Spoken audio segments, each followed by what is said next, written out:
됐죠? 감사합니다. 제가 마지막으로 제가 부탁 삼아 이제 드리고 싶은 말씀은 이런 겁니다. 인천 너무 복잡하고 갑갑하고 꽉 찼죠. 여기를 이 문제를 해결하기는 해야 됩니다만 여러분, 대한민국이 수도권 집중이 너무 심해요. 지방에도 먹고 살 길을 터줘야 지방으로도 좀 가고, 지방에 나고 자란 사람들이 지방에 취직하고 결혼해서 살림살이고 아이 낳고 살 텐데 먹고 살 길이 없어요. 다 서울, 경기, 인천으로 와요. 그러다 보니까 집도 없고 직장도 없고 막 교통은 미어터지고 죽을 지경이에요. 지금 강남에 어디 아파트 한 평에 3억 한다는데 저 지방은 집이 텅텅 비어가지고 도시가 소멸될 위기에 있다고 합니다.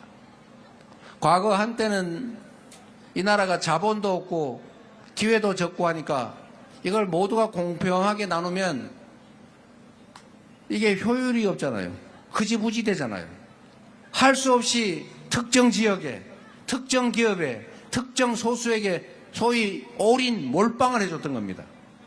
그래서 지역으로는 수도권에다 집중 투자를 했죠. 전부 수도권으로 몰렸습니다.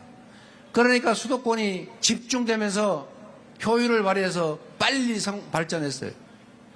기업도 마찬가지입니다. 몇 개 기업을 찍어가지고 거기다 막 대출해주고 지원해주고 특혜주고 이래서 막 키웠어요. 그게 지금 대한민국의 대기업 재벌들 아닙니까? 그래서 우리가 낙수효과로 관련 기업들이 생기면서 전체가 많이 혜택을 보았습니다. 그리고 특정 소수가 많이 배우고 많이 가졌죠. 그런데 이제 한계에 다다랐어요. 지금 이런 방식으로 너무 몰빵을 하고 너무 몰리면 더 이상 정상적인 성장이 불가능합니다. 이제 수도권은 미어터지고 있어요. 비효율이 발생하고 있습니다. 지방은 소멸돼서 이제는 수도권은 미어터져 죽고 지방은 소멸돼서 죽고 이래서 나라가 큰일 나게 생겼어요. 그래서 지금부터는 국토가 균형 발전을 해야 됩니다. 지방에도 공장이 생길 수 있게 길을 열어줘야 됩니다. 지방에서도 살면서 교육받고 결혼하고 일자리 얻고 자식 낳아 기를 수 있는 그 길을 열어줘야 됩니다. 저절로는 안 되지요. 그래서 지금부터는 새로운 정부가 저희한테 기회가 주어지면 지방도 함께 발전할 수 있도록 기회와 자원을 가급적 공평하게 배분하도록 하겠습니다. 그래야 대한민국 전체가 살아요. 그래야 수도권도 살고 여러분도 사는 길이 생기는 것입니다. 왜 지방에 투자하냐?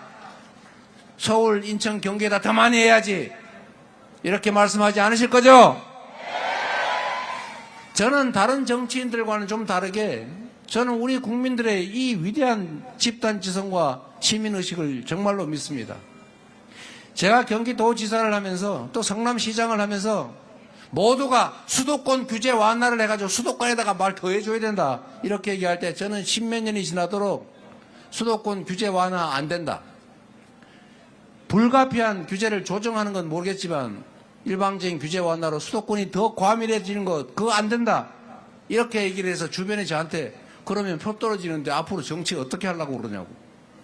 그러나 제가 시장할 때 도지사 할 때 계속 이렇게 얘기했지만 그렇다고 저를 떨어뜨리지 않았지 않습니까 여러분. 오히려 그 진심을 인정해 주시더라고요.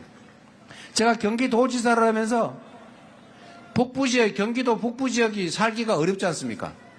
규제 때문에 기업도 잘 안 들어오잖아요. 그래서 제가 얼마 안 되지만 경기도 산하 공공기관이 20몇 개 있어요. 대부분 수원에 있습니다. 제가 이거를 경기도 북부, 김포, 양평 이런 북부 지역으로 다 옮기기로 방침을 정했어요. 그러니까 주변에서 또 말려요. 수원 사람들 싫어할 거라고. 경기도 남부 사람이 싫어할 거라고. 싫어해도 할 수 없다. 그러나 우리 국민들은 그걸 이해할 거다. 우리 도민들은 이해할 거다. 공공기관 지방으로 이전한 것 때문에 노무현 정부가 그렇게 비난받지 않았잖아요. 서울 시민들이 그렇다고 민주당 엄청 미워하지 않잖아요. 그래서 옮긴다고 했더니 역시 수원이나 경기 남부에서 이재명 도지사 싫다 반대 여론이 높아지지 않았습니다. 그리고 그 노조원들 그 근무하는 직원들 입장에서는 갑자기 아닌 밤중에 홍두깨 날벼락 아닙니까? 아이 낳고 이 직장 얻어가지고 잘 살고 있는데 갑자기 저 연천으로 가라, 포천으로 가라, 무슨 구리로 가라, 양평으로 가라 그러니까. 그래서 데모를 하겠다 그래서 뭐 힘들게 데모를 하냐. 그냥 내가 나하고 직접 얘기해 봅시다. 이제 다 오라 그랬어요. 다 오라고 했더니 일리가 있지요. 우리 어떡하라는 거냐. 옮기면 우리는 생활터전을 옮기든지 출퇴근하려면 엄청 힘든데 우리 너무 힘들지 않냐. 그래서 그 말도 맞다. 그러나 여러분은 개인 사업하는 사람들이 아니고 경기도민이 낸 세금으로 경기도민이 필요한 일을 하기 위한 경기도의 기관에 채용된 경기도의 준 공무원들 아니냐. 경기도가 필요하고 경기도민이 필요하면 경기도민이 필요한 일에 우리가 따라주는 게 의무 아니겠냐. 그랬더니 뭐 말은 못하겠지만 그러면 통근버스라도 만들어 달라고 그러더라고. 통근버스 그 말도 맞다. 버스 타고 다니려면 힘들겠고 차비 많이 들겠지. 시간 많이 걸리겠지. 그런데 미안하지만 못 해주겠다. 그랬어요 제가. 그거 왜요? 그러길래 우리가 공공기관을 북쪽으로 옮기는 이유는 그 동네에서 밥이라도 사 먹고 소비라도 하고 학원이라도 아이들 보내고 거기서 집이라도 얻고 거기서 살면서 경제를 좀 낫게 해달라는 거지. 아침에 출근했다가 저녁에 쌩 퇴근해버리면 그 뭘로 옮기냐 그거를. 그래서 미안하지만 통근버스 못 해주겠다. 대신에 집세 같은 거를 좀 지원을 해주겠다. 그랬더니 일부는 뭐 항의는 하지만 다 수긍해서 지금 일부는 옮기고 있고 옮기는 계획을 제대로 시행하고 있는 중입니다. 옮겼다 이러면 또 그중에 안 옮긴 게 있어. 허위사실 공표야. 이러고 또 기소할 것 같아서.